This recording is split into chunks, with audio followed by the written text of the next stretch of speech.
Reef boys and girls, how we doing? Welcome back to the channel. Of course, this is a match preview for when we go to the Amex and take on Brighton and Hove Albion on Saturday. What a game this is going to be. Brighton and Hove Albion are such a strong team. It's Europa League against Champions League. Alexander Isak against Danny Welbeck, but let's not perspective like that. Brighton are a fantastic team, a very strong team, whether it's in attack or midfield. We're going to get onto their defensive area just in a bit because it is a bit mind-boggling. I really don't get Brighton as a team, but this is what their match previews are for. I've got so much information for you lot. Will we take all 3 points at the Amex? Let's find out now. Now, before we start with that, let's look at the head-to-head record in our history with Brighton and Hove Albion. The first ever recorded game on SofaScore, which is the app that I'm using, was 2012. Since then, we have played a number of games. Brighton and Hove Albion have won 6, we've drew 6 times, and Newcastle United have won only 5 times. However, we have not been beat in the past 5 times playing Brighton and Hove Albion, and I am including the USA Tour in that as well. If not, of course it's 4. You just take one off.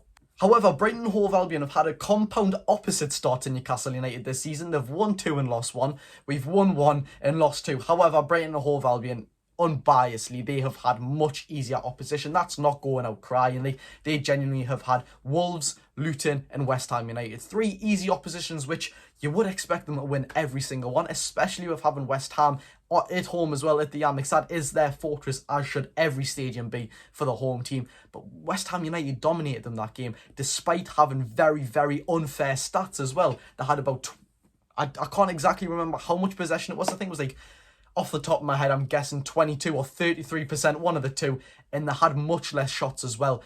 What that tells us about is that Brighton are not very clinical at all, which is what I'm going to get onto with Newcastle United as well. Both teams are not very clinical when it comes to the final third. I think on the day, it's going to be who is the more clinical team who wins. But yet again, that's for a later part in the video. Brighton have scored 9 goals in 3 games. If you don't have to be a mathematician to work out that's 3 goals per game.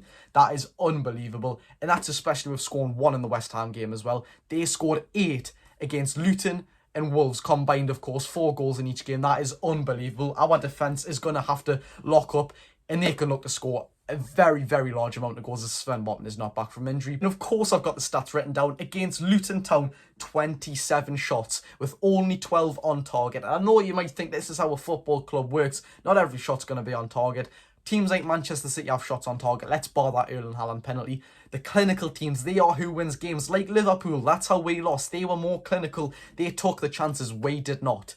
Right, we need to put our foot on the gas for the whole 90 minutes. 16 shots against Wolves, 8 on target, 50% on target rate, 25 shots, 10 on target against West Ham United, and they lost 4-1 as well.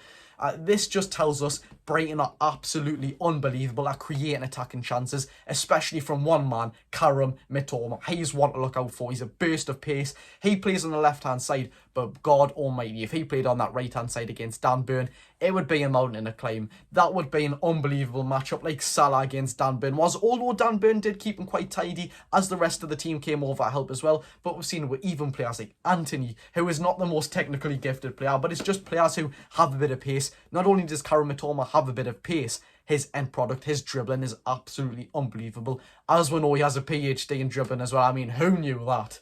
In talking of key players as well, one man that we're going to get onto, Julio Enciso. What a phenomenal footballer. At 19 years of age, he solidified himself in Brighton's first team. Despite the squad rotation, he's going to be looking to play every single game. But he is actually injured, as he got injured in that 4-1 win away at the Molineux. That is fantastic news for Newcastle fans. As football general fans, we should not be celebrating an injury.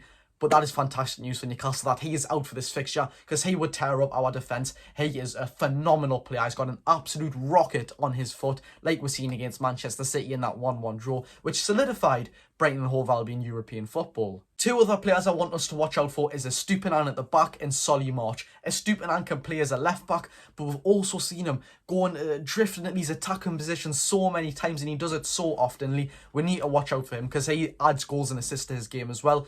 He's not the best defensively, but Of course, he does a very good job there as well, but he is very, very good in his end product as well. For a left back, it's so bizarre, but it's what I like about Stupinan, and he fits Brighton's system to a T as well. And on to Solly March, a very underrated player. I think just because he's English and he's called Solly March, he doesn't sort of get the praise, but he's unbelievable for Brighton and Hove Albion. His numbers last season were great, and they look to be great this season as well. He's kicked it off with goals and assists. We need to watch out for them three players. Yet again, like already stated, Brighton are not only fantastic on the pitch, but off as well. They're bringing in new two signings in Carlos Baleba from Lille and Ansu Fati from Barcelona. What a weird transfer that is. When I seen it, I couldn't believe it. I mean, it's not as if they shouldn't get him because of Brighton's quality compared to Ansu Fati's quality. I mean, he probably is a very good match for them, but it's just, you wouldn't think that Barcelona's star player from 2 years ago is now playing for Brighton. I mean, it is mental, but he probably will thrive under their prospect sort of regime that they have going on, because they are unbelievable with developing players. But yet again, it's such a bizarre transfer, but I wish him all the best, if I'm being honest. He is riddled with injuries though. I don't actually know if them two can play against Newcastle United. I haven't seen the sort of matches they've played, but I could look into it if you lot wanted me to. Now, this is how I think Brighton and Hove Albion will line up. And by the way, I did say West Ham beat them 4-1. It was 3-1. That's my apologies. But away from that, I don't know whether Verbruggen, I think it is, or Verbruggen, or Jason Steele will start. Of course, Jason Steele, an ex-Mackham footballer, as we've seen in that terrible documentary.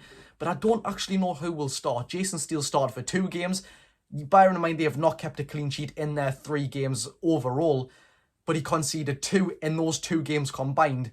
And Verbruggen, he conceded 3 in 1 game.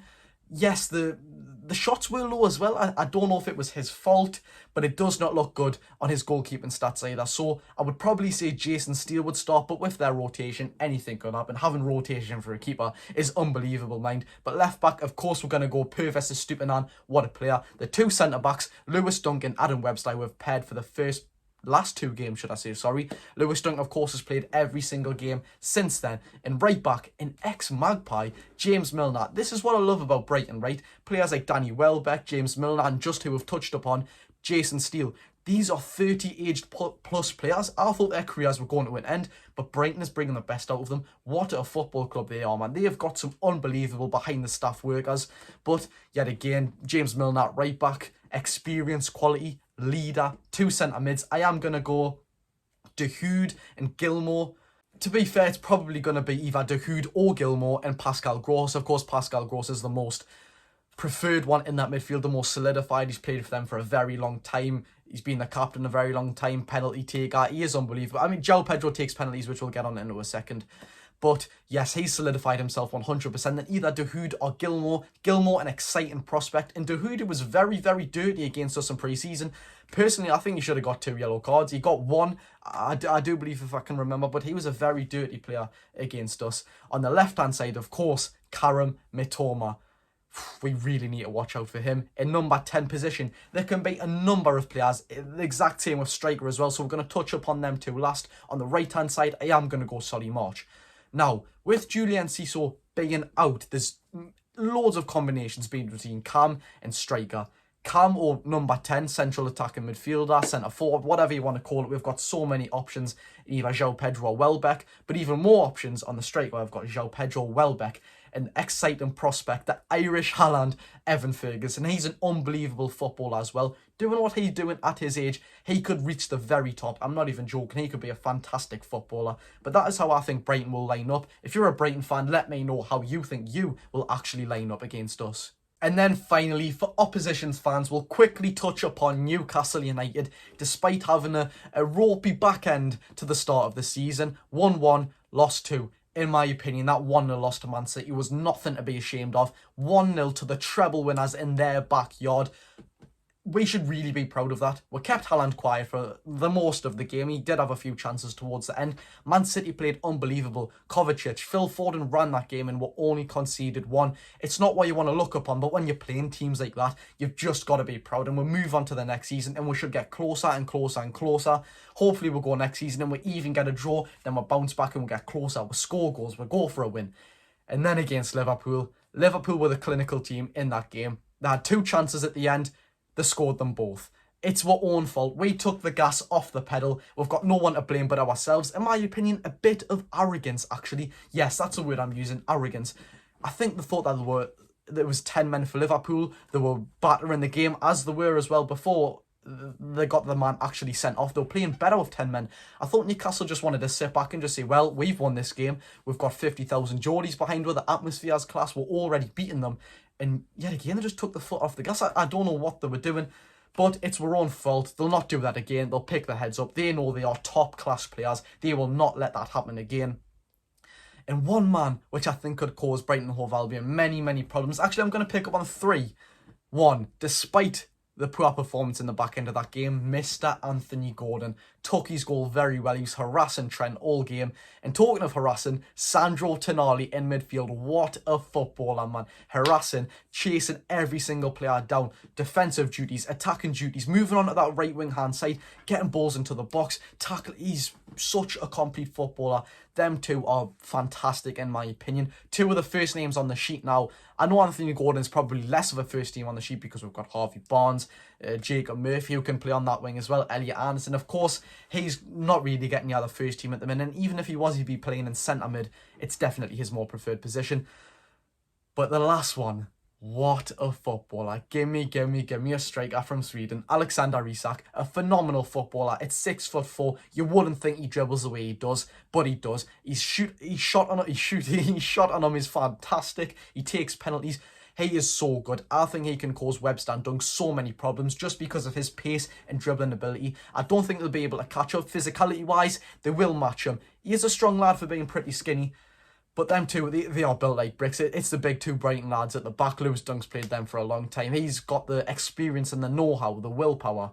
But I think Alexander Isak and Anthony Gordon, with the pace, can cause them some problems, especially if we find Estupiñán exposed if he's in an attacking position and we start, running down the left-hand side or the right-hand side, wherever he's playing on. Injury updates, of course, Joe Willock is still out. And Sven Botman, apparently he's rumoured to maybe be in the team, but I can't really believe it. If he come off like that, Sven Botman doesn't go down for nothing. He's built like a brick wall. I don't think he could be featured, but I'd be surprised if he starts. By all means, I pray he starts, because then we've got a solidified defence. He's such a good centre-back. He's one of the best in the league last season. At 23 years of age, let's just hope he continues that. But I think we will line up, of course, with Nick Pope and Kieran Trippier in the defence. Shaw right back. And this is where it gets tricky. Say Sven Botman is out of the equation. He's injured. Let's say he can't play. That makes it a lot easier for us. Left back, I am going to go Dan Burn. And centre back, I'm going to go Jamal Lascelles. We know the story behind that. I do not want to pick up on that just in case I say the wrong thing. But in the 2 centre midfield areas, 3 centre midfield areas, should I say, pivot or central centre mid, however we'll line up. Bruno Guimaraes, left, Joe Linton, right, Tonali. On the right-hand side, I'm going to go Miguel Almiron, striker Alexander Isak, left wing, Mr. Anthony Gordon. The bit you've all been waiting for, score predictions. What do I think the score will end up being? I would be happy with a point, but in this current situation we are in right now, we need a win 100%. Brighton are a fantastic team. Let's not take that away. They've dismantled teams already. However, they are very vulnerable in defence. As we've seen, they have not kept a clean sheet. So I'm definitely backing us to score 100%. We will score a goal against Brighton and Hove Albion. But just how many will we score? I'm going to go 2-1 to Newcastle United. I don't believe we'll keep a clean sheet, as yet again, we have not also this season.